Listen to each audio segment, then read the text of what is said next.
Assalamualaikum warahmatullahi wabarakatuh.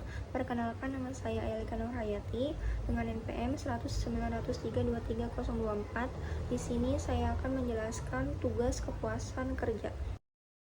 Perasaannya jujur kaget, gak nyangka, terus ya bahagia gitu, kayak seneng, dan pastinya ngerasa bangga sama diri sendiri. Yang saya pikirkan saat itu, ini beneran gak sih? Mimpi gak sih? Soalnya pas ngerjain kan, karena waktunya tuh kayak di detik-detik terakhir gitu, jadi masih ada beberapa soal lagi yang belum kecek ulang gitu. Jadinya tuh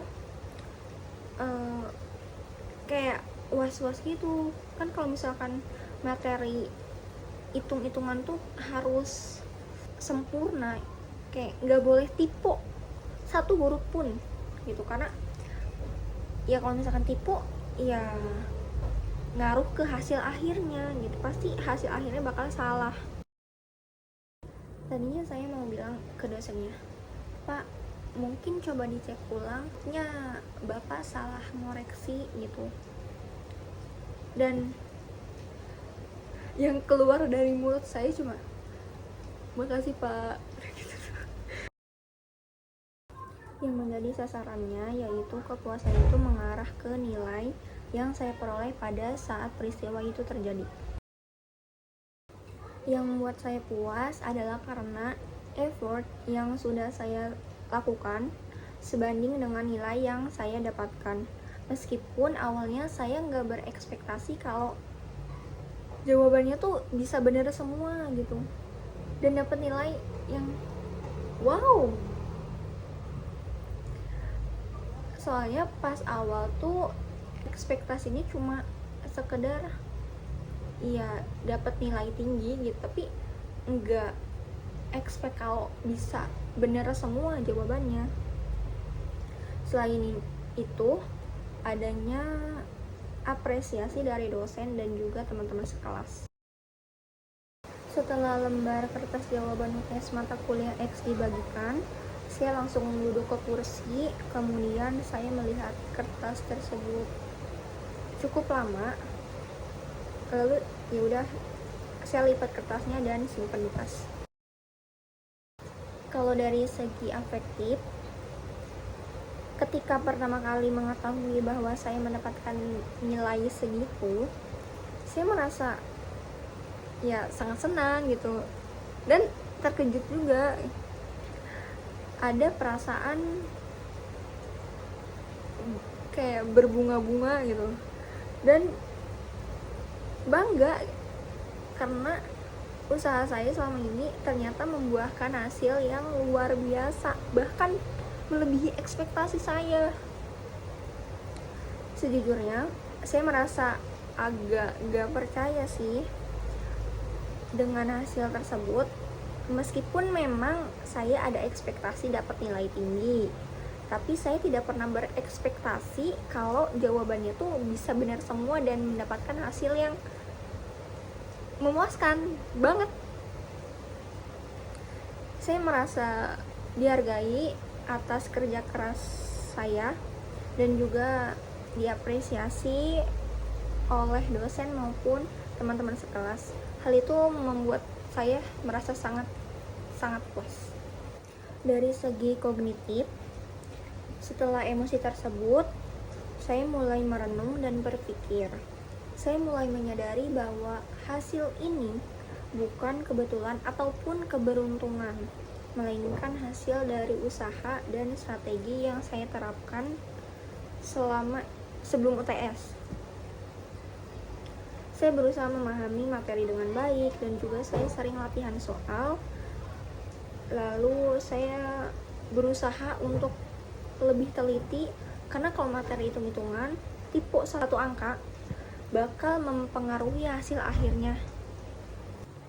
Saya menilai bahwa ini adalah bukti dari kerja keras dan dedikasi saya selama ini.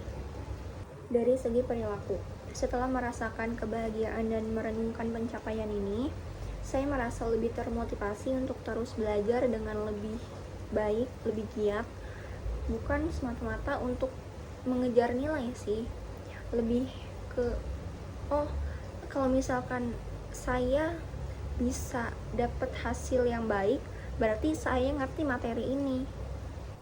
Untuk nanti persiapan UAS, saya berencana untuk lebih giat dalam belajar dan mempersiapkan materi dengan lebih efektif dari jauh-jauh hari sebelum ujian. Dan ini berlaku untuk semua mata kuliah yang saya tempuh di semester ini, karena kemarin tuh belum semua matkul tuh belum optimal belajarnya gitu. Jadi mungkin kayak cuma beberapa matkul yang berpotensi saya mendapatkan nilai yang baik aja, yang saya giat belajarnya. Selain itu, saya juga berkeinginan untuk cerita ke teman terdekat saya, sharing gitu loh, strategi belajar yang sudah saya terapkan ke teman-teman terdekat aja dulu, yang mungkin merasa kesulitan dalam meraih hasil yang baik, sehingga mungkin bisa membantu mereka mendapatkan hasil yang memuaskan. Bisa dibilang iya, karena pencapaian nilai sempurna tersebut menjadi sebagai pembuktian diri bahwa saya mampu menguasai materi dan mengaplikasikannya dengan baik. Hal ini membuat saya lebih percaya diri, merasa dihargai, dan lebih bersemangat dalam mengikuti perkuliahan selanjutnya. Rasa puas itu menemukan motivasi internal yang kuat, yang kemudian mendorong saya untuk lebih terlibat aktif dalam pembelajaran. Selain itu, perasaan positif yang saya rasakan saat itu memperkuat ikatan emosional saya terhadap mata kuliah tersebut.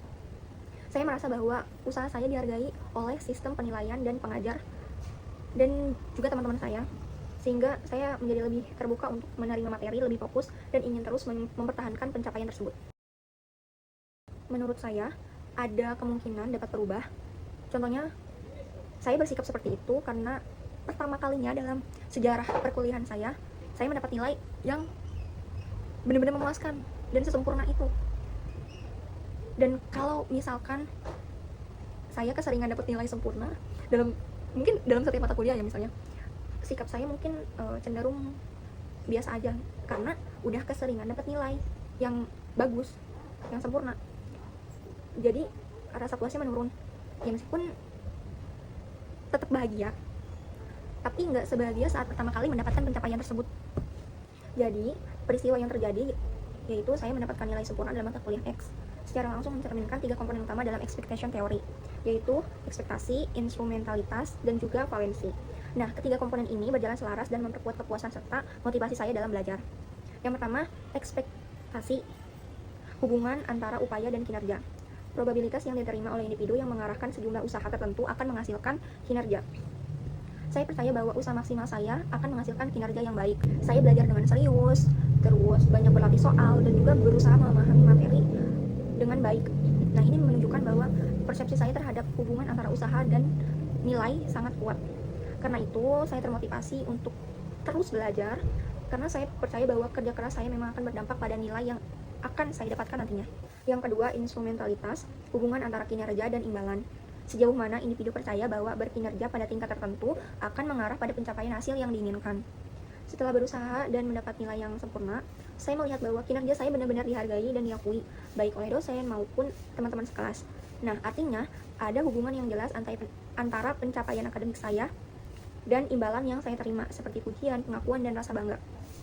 Hal ini memperkuat keyakinan saya bahwa hasil belajar yang baik akan membawa konsekuensi positif secara sosial maupun akademik.